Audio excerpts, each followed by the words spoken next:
The landscapes of our lives are for learning, where experience is our teacher. When we gather together to share our resources, we are destined to love and thrive. Good morning, Maureen. Hi, Pierre. Good morning. Good morning. That's such a great sound to hear. Good morning in the morning. Yeah, it's early where you are. It's early where I am. We're on different coasts, and we're glad to be back podcasting, potting, whatever. After Maureen spent a lot of time studying for an exam, which you aced and crushed, and congratulations to you and Thank you. all that good stuff. Yeah. On the journey. Yeah. What was the test? A bunch of acronyms that I can't remember. The national counselor certification thing. Fantastic. Yeah, to become a licensed mental health counselor. But Nice. a lot of acronyms. But yeah, it was actually good studying, and the test was a good kind of recap of the 2 years of graduate study. It really just covered basically everything in a nutshell. So it was good to kind of condense it all. And I did this study website, which was really helpful. And I took the last exam before they changed it to a new one. So I kind of squeezed it in there and got a lot of preparation and really reviewed a lot of the treatment strategies. And I had to basically memorize the DSM-5 with all the diagnostic statistical manual of all the, mental health disorders. And so that was a little hard because I don't approach things as so clinical, and I just don't like the word, just the negativity of disorder and dis-ease, and which is kind of ironic, right? Because that's what I'm immersing myself in. Yeah. But I guess it's because I have a strengths focus, and I'm more thinking in the realm of possibilities and hope and humanistic approach where it's person to person. So anyways, that was interesting to review. That's cool. I love your phrase, strengths approach. That's Mhm. really cool. And two things occurred to me while you were chatting is one, tests. I always found tests to be nice because they really focused, distilled your knowledge and kind of slammed it in there. It sort of runs around your mind, and then you have to really get it all set for the test. And sounds like you did. The other thing was just the fact that you're getting this licensing and you're merging the field that we're kind of exploring, mind body health, and we came to it from yoga and some non-traditional areas. And with the traditional areas, we're here because we see a lot of it going on, and just my hat tip to you, applaud you for what you're doing. It's awesome. So yeah. Thanks. No, I love it. It's interesting. I love working with people. I was thinking about, I was brushing my teeth this morning, about Good for you. Yeah, about how teachers really need to be trained in psychology and relational skills, and these ideas of attachment in early childhood and developmental stages, and also just to learn self-regulation themselves so that they can really see it and understand their students. I always told people I teach people. I don't teach English, language arts. You're really dealing with people directly and how they learn. And we've talked about this before, learners are bodies and minds. And I just think more needs to be done in terms of helping teachers, preparing educators to really know how they function and how they can stay regulated, and they can understand how to co-regulate with their students. So yeah, I'm on this little attachment phase because I had to look something up. So that was on my mind.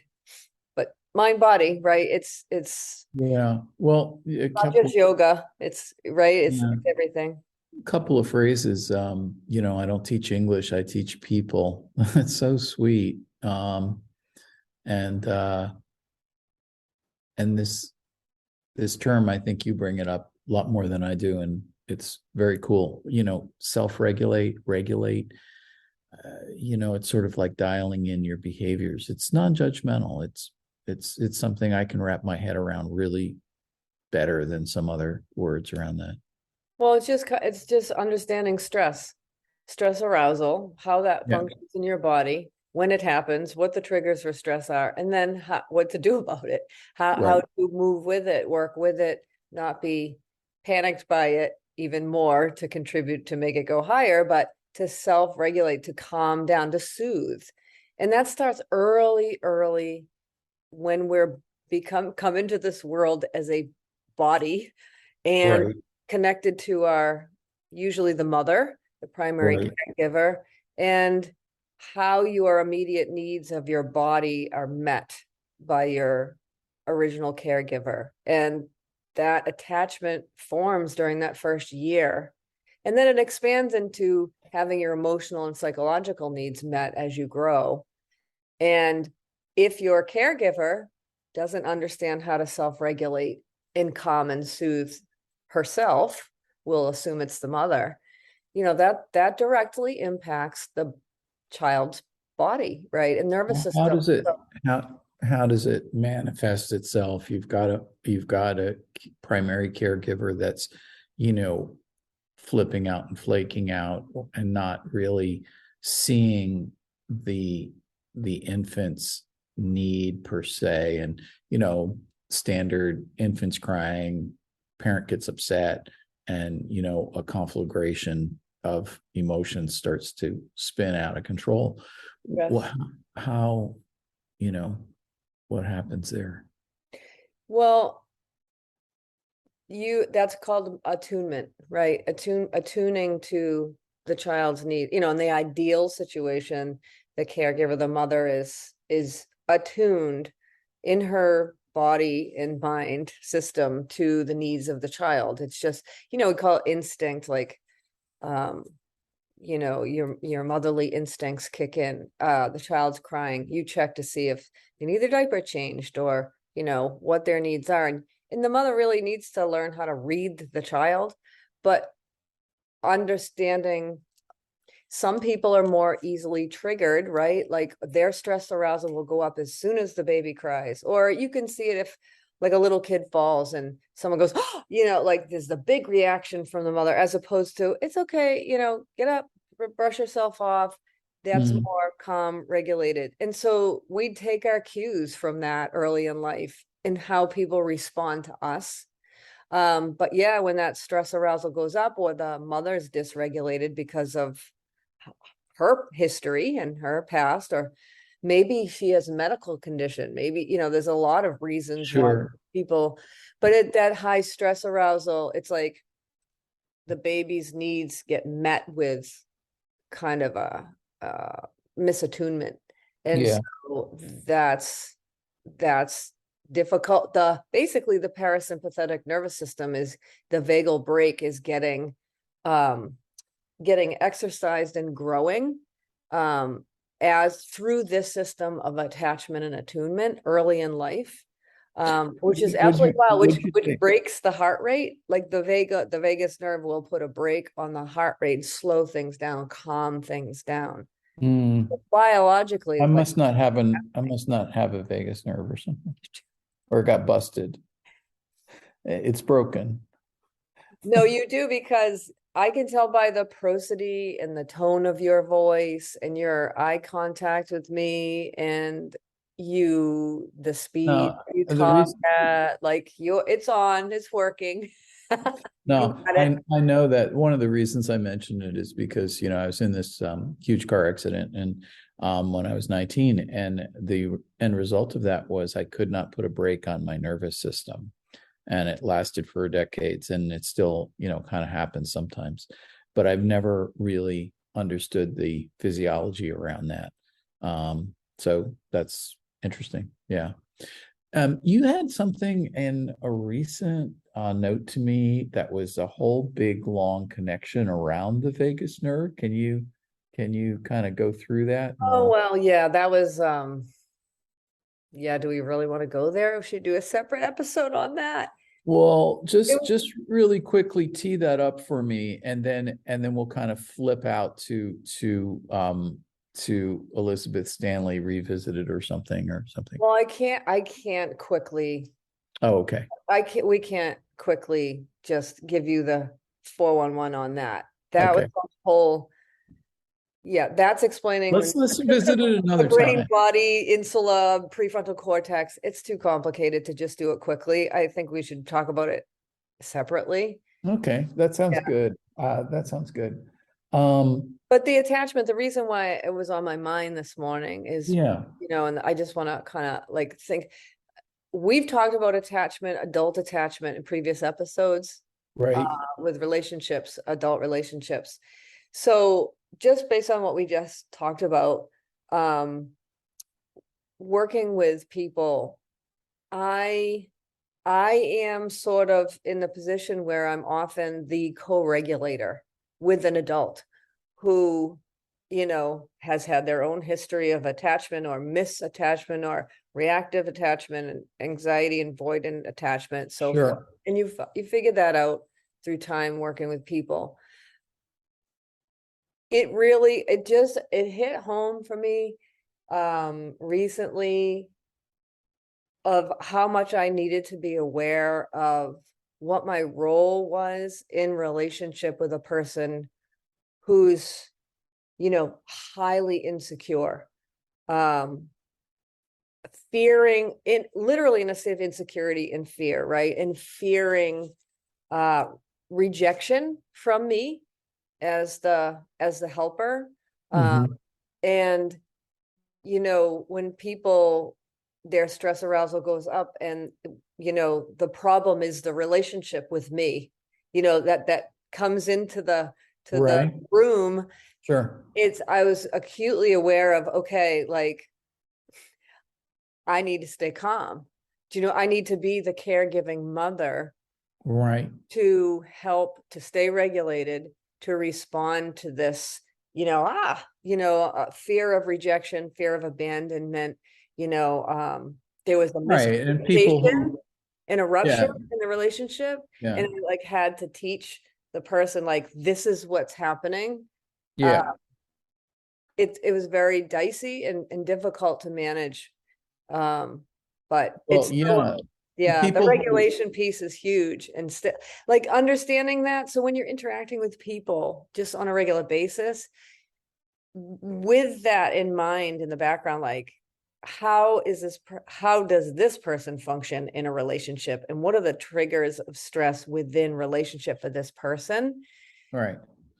Well, when people are insecure like that, and I imagine in, your setting, a therapeutic setting in a small room and everything, uh, one of their strategies, it seems to me, is to push other people's buttons so that they can see if this is going to follow the reactive pattern that, is, define their life where they're being rejected. And it's kind of weird too, because when people do that, they it's like it would be nice if they had a stopping point in their spectrum. Okay, I've done it twice and this person seems like a good person. But no, they just live in that reality, and it can be just, like soft testing, or it can be full on, just like, I'm just not going to have a relationship here. So it's,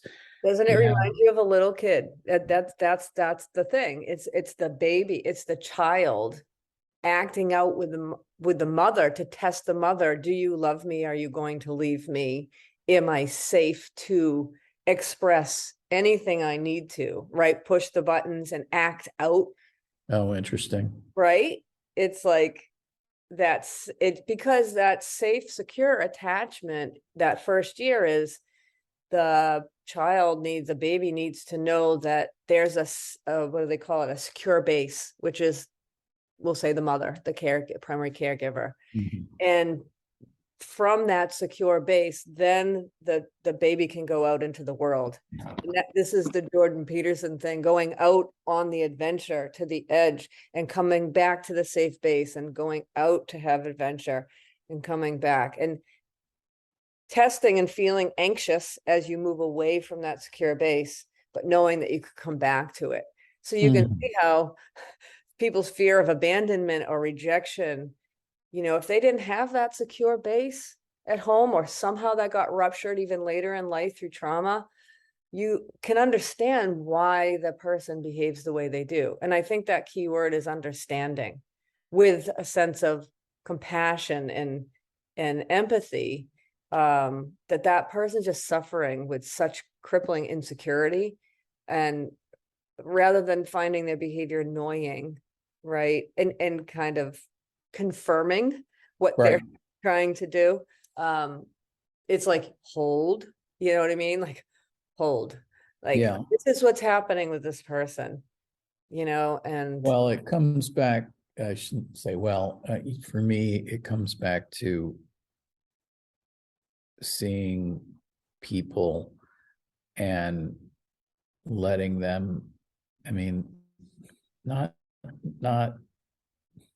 assuming everything that's going on and that this behavior is annoying. Well, it is annoying, but there's other things behind that require compassion and humility and a lot of self-regulation, not to just react to everything that's on the surface. And that's where the teaching boundaries comes in. Even with kids, like, you have to hold people accountable for their behavior, because we're social and we follow rules and such, and you can't have someone like attacking you and so forth, obviously. And so then it's the gentle discipline, right? It's the approach to teach, like you can't cross those rules. There are boundaries. There are, in order to be in relationship, which we all need that connection. You've got to kind of play by the rules. And a lot of people just like, get me, I hate this world. I hate the rules. Like, get me out. It's that fight flight behavior. Right. And it's like, but you don't want to not play the game, because then you're isolated and alone, and you're an outcast. Like, it's the only game in town. I know. And it's so challenging to invite people back to the board when they flip it over because they're angry, it's like, no, you do. One of the things that's been helpful to me in visioning the game, we're all here in the world, but I used to tell my children, but for a small change in time and place, so go back in history 100 years, or you're not living in the United States of America, you're living in someplace. And things are a lot different. So we, as humans, tend to lose perspective all the time. And one reason why we go on vacation, new perspective, happy, I feel great. And it's so cool. I love your workout within, because ultimately you have to stop regulating to everything that's around you and regulate to the vibration of the universe inside of you.